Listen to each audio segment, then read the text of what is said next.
Hey, Chris, how are you? I'm doing well, Richard. How are you doing? How was the week? The week's been very busy and very exciting.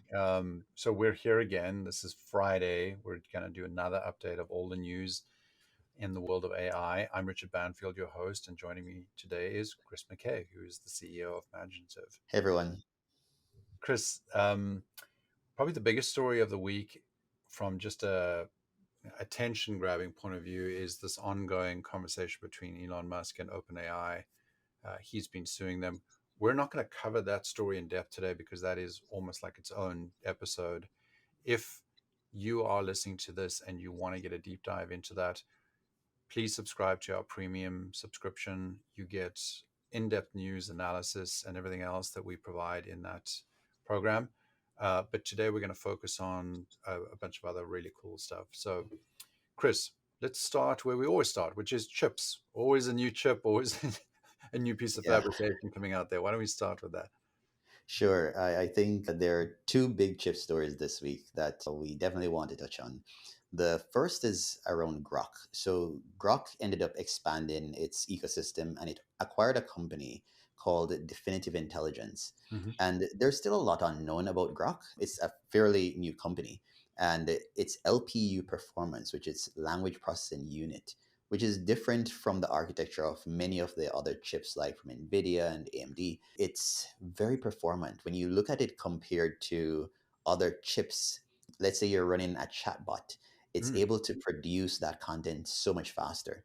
And so Hmm. the opportunity for better chips like those from Groq is that at inference, which is when you send a request to a chatbot, you'll get responses super fast. And that Hmm. means on your phones, on your devices, you'll not have that lag. And that reality of having a future where you're able to converse naturally with a machine will feel a little bit more realistic. You won't get that Hmm. delay with the response. And so with AI first devices, you'll have a much better experience. So I'm pretty excited about Grok. Is this the kind of device we'd expect to see in something like a rabbit? They're offering cloud services that Hmm. are powered by their chips. And Mm. so even if you're using a model in the cloud, you'll be able to run it on Grok LPUs. And so if you're on a device like a Rabbit, you'll still be able to get that performance, even though it's going up to the cloud to make a request and back. Okay, great. And for those of you hearing about this for the first time, this is GROQ, not GROK. AMD also unveiled something new. So what's that all about today? Yeah, AMD's announcement wasn't as big. It didn't make a big splash, but they basically are updating their Spartan UltraScale Mm. FPGAs. And again, it's the same idea. Within the AI ecosystem, you're going to need to have devices that are operating at the edge. And Hmm. basically, when they say at the edge, it means that it's on device, it's on your computers, it's Right. on whatever smart device that you're using. And they're innovating in that space to ensure that a lot of the applications that we're running today can just be a lot faster. And so overall, when we zoom out and we look at the AI ecosystem, you have the big players like the NVIDIAs that are just running rampant in terms of the GPUs that they're producing. And it's in such high demand. But you're also starting to see where a lot of the companies, like the startups like Grok and the AMDs of the world, are working more at the edge and with different architectures that will end up delivering a much more optimized experience and a much faster experience. Right. So what we should see in maturing industry, and that is differentiation of the different kinds of chips at the different locations or terminal points or nodes.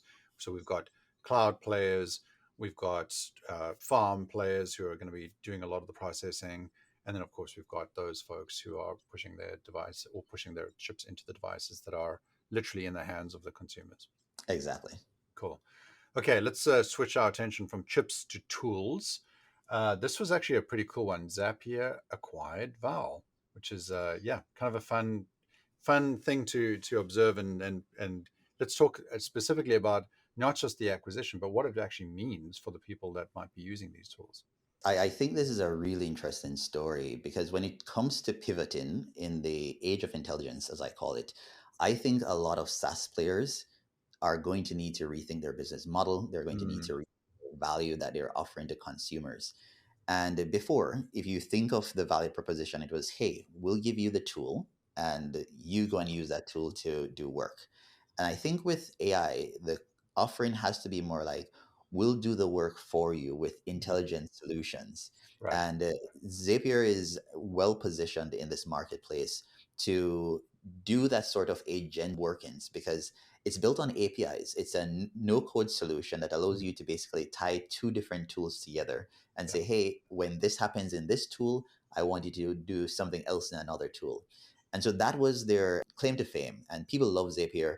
And the fact that you now have an intelligence layer built on top of it with their new tool called Zapier Central, where you can basically just describe in plain text in your natural language what you want to do. So you could Yeah. say, hey, every time I save something in Slack, I want you to create an announcement in my Google Docs or create an entry in my Google Sheets. And it will go out, it will find all the relevant APIs, it will string them together, and it will make it super easy for you to create that workflow. And Yeah. so in terms of what you're seeing from companies, of course, OpenAI is trying to do that with its custom GPTs. You have Microsoft trying to do something similar. And I think Zapier is going to really have an opportunity here to carve out something within the space for itself to be like, hey, if you want a command central where you can use your AI to navigate multiple tools and devices, this is where you should come. So we started playing with it. It's in beta right now. There are some amazing demo videos that we are sharing with our community, but we're excited to dive deeper into it. Great. Looking forward to it. Cool. The other one that that came up on the radar this week was somebody, an engineer who had originally worked at Google, I believe, was Hmm. arrested for the theft of trade secret. So this is maybe something that doesn't feel like a big piece of news, but it is significant because we're starting to see these players really focus on the IP, the secrets, if you will, behind the models. Tell us more a little Hmm. about what's going on here.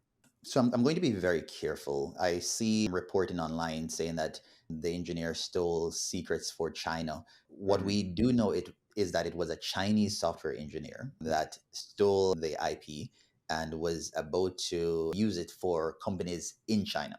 And there's a big difference, especially when you think about the geopolitical implications of what's happening with AI right now. yeah. So rewind a few months, rewind a year. You had the Biden administration recognize the growing importance of chips and AI, Hmm. and they started to put trade embargoes on who could actually access these chips, these American made chips. And so the NVIDIAs of the world were not able to sell their chips to China and to other countries. And similarly, over time, you started to see this growing tension develop between many countries where countries are really starting to build sovereign AI models. They're Yeah. trying to safeguard their IP, which is now tied very closely to AI. And so AI is now what I would consider maybe a national security issue for many countries.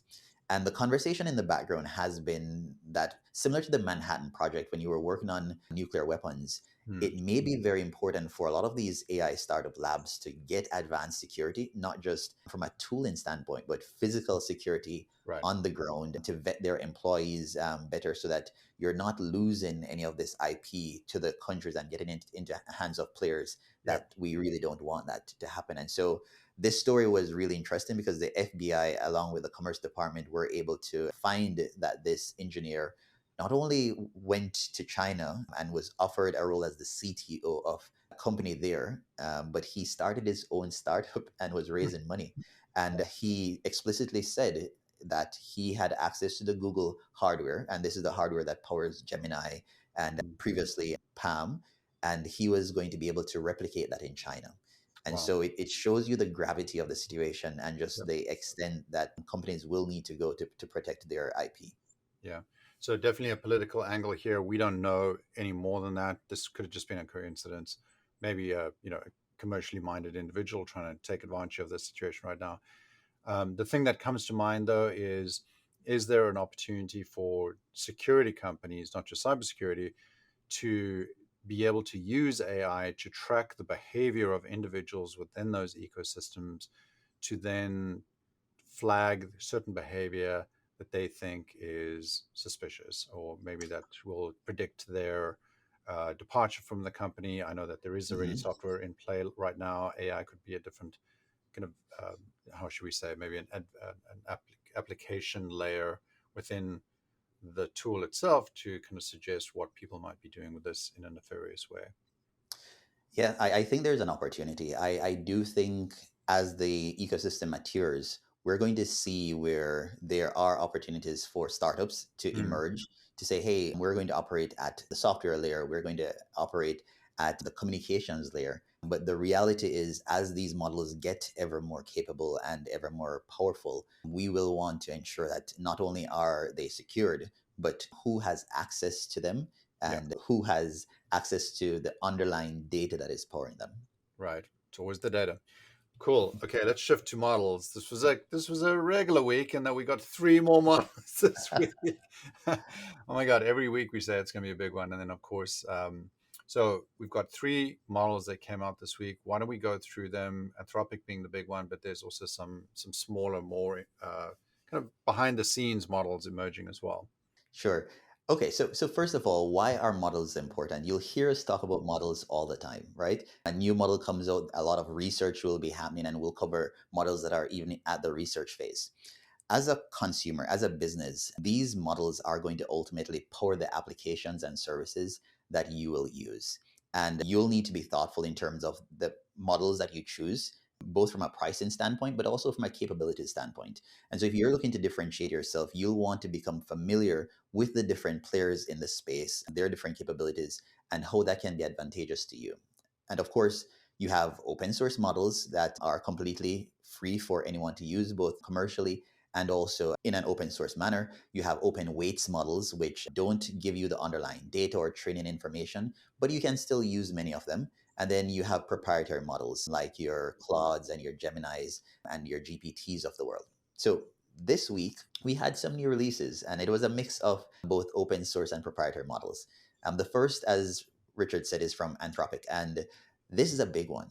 This is Anthropic's Claude 3 model, and we released an entire video dedicated to it. So if you get a chance, jump over to that video and we'll link it above, where you can just dive deeper into the Claude 3 model family. But here's why this is exciting. One, on paper, it beats GPT-4 and even Gemini. And so, in a lot of ways, when you just look at this model, it seems like it's going to operate at that same level in a GPT-4 class. Now, there are some caveats to that, but the point being, if you're looking for a model as capable or in a similar class as Mm, a GPT-4, Claude 3 is going to be that model. The second right. big thing is that it has a very large context window. It maintains a 200,000 token context window that the previous model has, but it can Mm, also expand up to 1 million tokens. And this is massive because as an organization, the more content, the more data that you can fit into your context window, the more access that AI model will have to provide you with information across multiple mm, avenues of your organization. And so I think for many businesses, this is going to be an important player. Now, the one thing I'll say about Claude 3 that you'll probably want to think about is that it is really designed for businesses. Anthropic is optimizing the solutions that it's right. providing for businesses. And this is important because you have players like OpenAI that are building both applications like a Hmm. ChatGPT and Microsoft that are building solutions for consumers. And then you have them also building the foundation models for businesses to build their own services. Right. Right. And I think Claude 3 will be a model, not just because it's impressive, but also from a pricing standpoint that many businesses will want to look into. Yeah, totally. One thing I'm curious about is that what we saw in this latest release of Claude 3 was that they're now moving into that space where you can literally prompt the model to create interfaces. So that is not just a business solution, but actually a generative AI solution that we should start seeing resonate throughout and ripple throughout the product creation industries, something that you and I are Mhm. both familiar with. This is something to wake up to because the existing players in this space, like the Figmas, like the Adobes, are definitely going to have to step into this space and find a Mhm. way to compete with what will ultimately become a first choice for those people who are entering into this market, who are thinking about doing generative work. It is an eye opener for a lot of people. It's certainly going to be something that needs to be still tested and verified as a real competitor, but it does feel like this stuff is biting at the heels of the extant players. And Richard, to add some context to what you just said, basically the capability that is powering all of this is that models like Gemini, Claude 3, and GPT-4 are multimodal. And what Mm-hmm. that means is that the input can be both text and images. And an image could be a frame from a video. So you could, in Mm-hmm. essence, feed it multiple frames and have it watch a video. Mm-hmm. And how I like to just say it in simple terms, the models can see. And when you show it an image of a UI, an interface, and say, hey, go Right. and code this for me, it Yep. will go out and write this code and it will be functional. And I Mm. think to your point, a lot of players will need to start thinking about stepping into that space because if they don't, then you'll have competition from the GPTs and the Anthropics of the world. Yeah, and on this topic, we're going to have a guest next week, Emily Campbell. She is going to be talking specifically about the world of UI, UX, and patterns within the AI space, not just from an interface with these particular applications that we're dealing with and these models we're dealing with, but what is the impact of those models and that thinking and that context on how we're going to interact with these tools. So that's look out for that next week. Yeah. Okay, the next one was Orca-Math. This was the next model that came out this week. Yeah, and I'm excited about Orca. Microsoft does an amazing job with these, what we call small language models. And so these are a fraction of the size of the bigger players like your GPTs and your Claudes. And what was impressive is that they were able to show that by creating a specialized model with more refined data, they were able to compete and even exceed the performance of many of the bigger players. And Mm-hmm. this is going to be very interesting for specialized industries because if you think of a company utilizing GPT for, or even a chat GPT, these models have been trained on data that's really all over the internet. Right. It's not optimized or specialized for your use case. And yes, you could do fine tuning, but at its core, the data that it's trained on is not necessarily for, let's say, biology or for law. And you're going to start seeing, as in this example, where they train the model on math, that you're able to, with a much smaller model, use it for a specialized use case. And this could be very efficient. And there's this theory in AI called a mixture of experts where rather than one behemoth model, you have multiple smaller models that are really good at one particular task. I think we're going to start seeing that, especially with the evolution of small language models, where maybe a chat GPT can reference a smaller model to say, hey, go and do this task and come back and Yeah. tell me what that response is. Yeah. The way this kind of piques my interest is um, one of the searches that I did on Perplexity the other day returned an answer that said this result isn't available on the internet, or this answer isn't available on the internet, which is a very honest and transparent way of responding, and kind of gave me hope that we're not just filtering the worst possible answer for the best possible question. Um, One of the things that kind of suggests, though, is that if you are using these small language models, you can start to say, well, don't just go and search the internet. Can you go and pick a specific model for a specific industry or a specific vertical that would allow me to get a lot closer to the answer that I'm looking for? So I really like that idea. The one thing it does potentially raise is, do we end up with a specialization? Like my professor once said to me, scientists can go down a rabbit hole until eventually they know more and more about one thing to the point where they know nothing about anything. Um, but I don't really think that's like the case here. I just think that we have to be conscious of the fact that this is a network and that there will be some elements to this that are just like the internet, where you get kind of a very distributed source of data, and it's not just going to come from the big players like Google and Microsoft, but maybe from some of these smaller players that are going to be using these models for their specific interests. Exactly. And then the last story is really from Inflection. And Mm-hmm. Inflection, they're the makers of the Pi personal AI. And Mm-hmm. that's how they brand their chatbot. And the differentiator for them is that it's built on empathy and it's designed to be super helpful, much more like you're talking to a friend than you're Mm, talking to a chatbot. mm. And we've had an opportunity to play with this for almost a year. And now they have updated it to Inflection 2.5.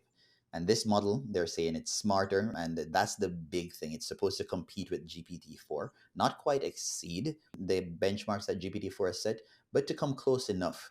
And I think the big question here for me is, well, what is the business model behind companies like Inflection? And they have said, one, that maybe they'll charge for access to the chatbot, but also that they may charge for progress. So if you set a Right. goal and the AI helps you to make progress on that goal, potentially that could be an interesting model.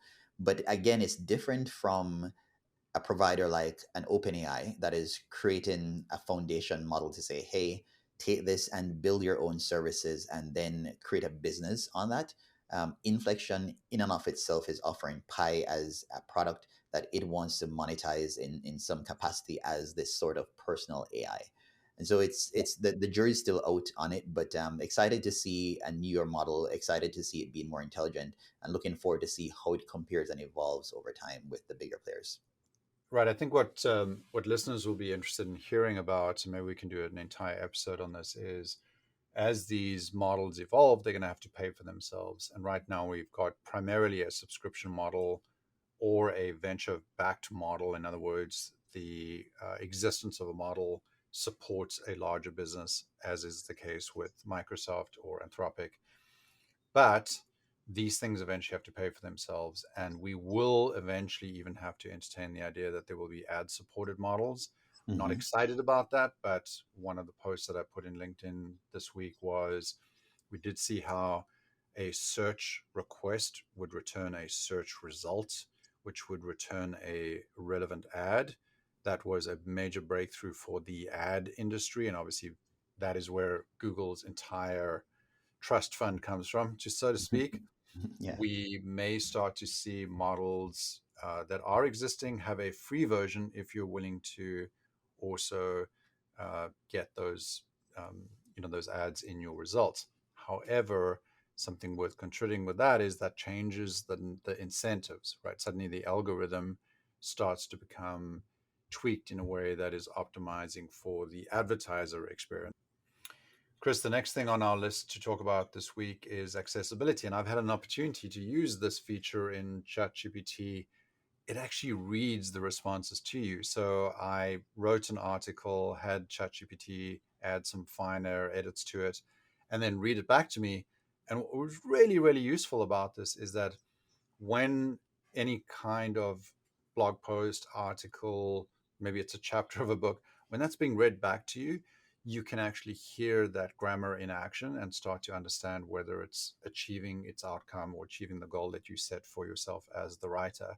I really enjoyed this. This is also something which, as a dyslexic person, can't even say the word, as a dyslexic person, this is super helpful for me because that noisy cockroach in my brain sometimes gets in the way of actually producing good work.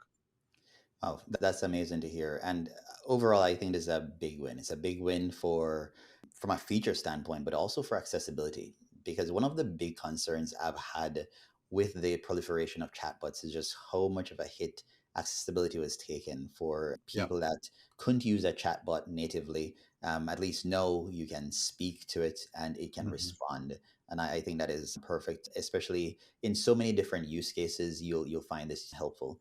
So really looking forward to diving deeper into this. I tried out a couple of the different voices. I tried it on web, but I know it's available on mobile. And I think on mobile you get to choose your voice, but on web I was only able to use one voice. But I'm looking forward to seeing some more just diversity in Yeah, the I way gotta I gotta of check out that. I haven't checked it out on the app yet. Maybe I'll yeah. do that quickly.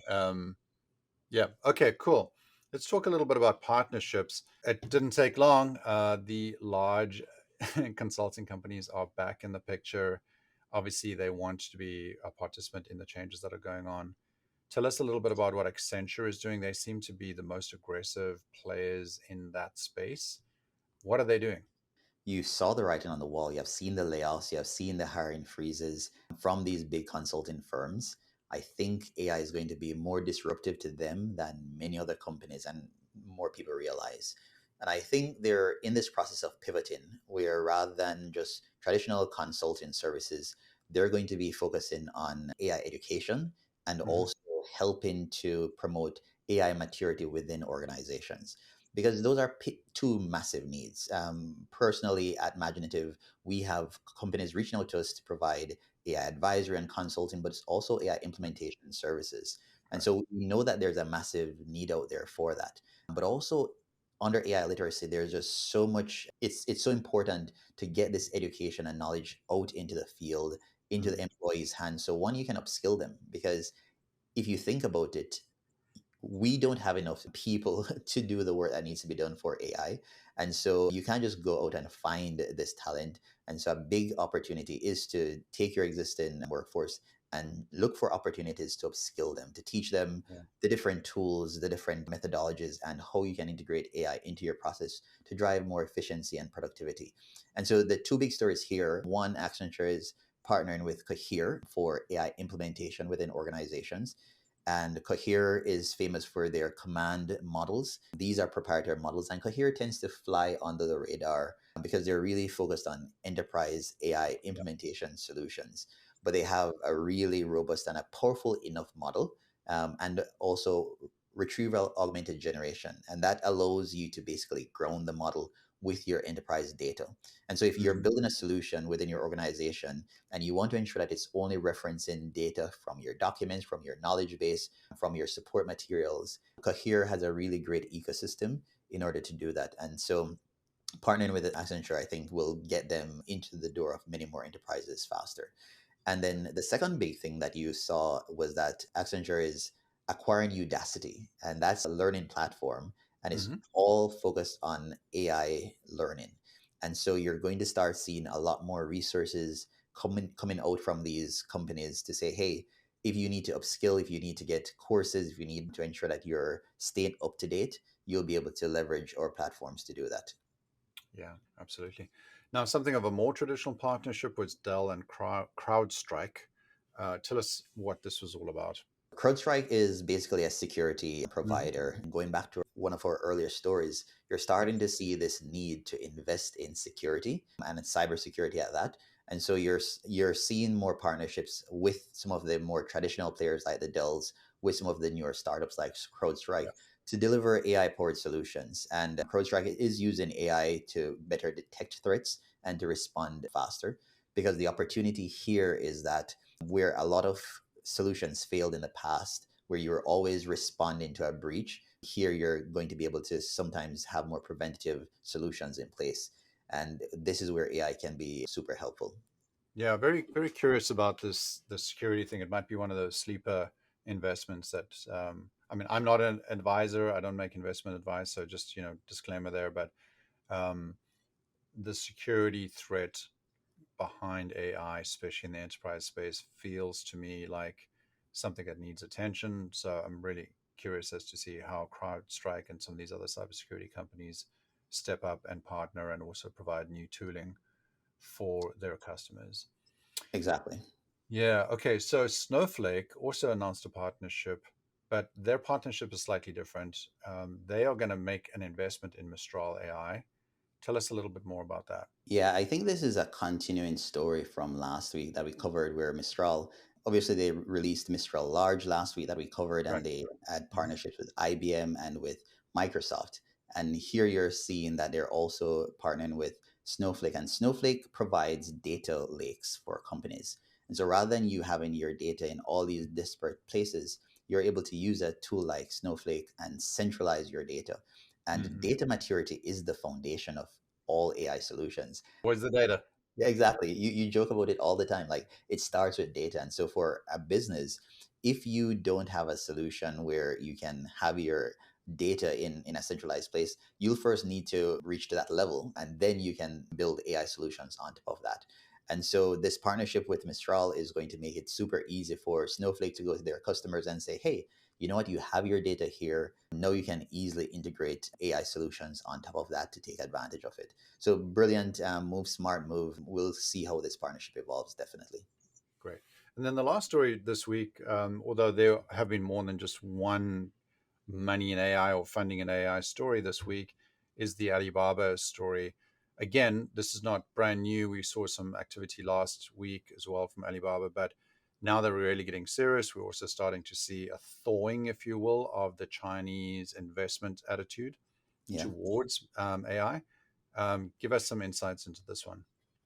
So you're right. Alibaba, one of the bigger players in the Chinese market, has been very aggressive in terms of investing in startups. Earlier this year, we saw them invest in Moonshot AI, and Yep, that was valued at $2 billion. And it's a startup. crazy. And again, you're seeing another 2 billion valuation with 600 million funding for this company called MiniMax.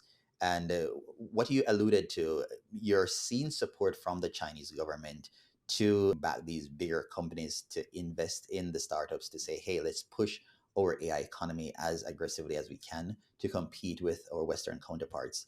And so you're going to start seeing this geopolitical battle play out with AI. Obviously, the Western countries are looking to innovate in a lot of different ways. But the Chinese market is not slowing down. They're putting in a lot of resources behind startups, and we're seeing multiple multi-billion-dollar companies now pop up in China. Yeah, amazing. Well, that's the news for this week. As if you're watching this, you can tell Chris has spent a significant amount of work over the week getting behind the scenes, understanding what's going on here. We're not just repeating what's happening out there, we're providing analysis.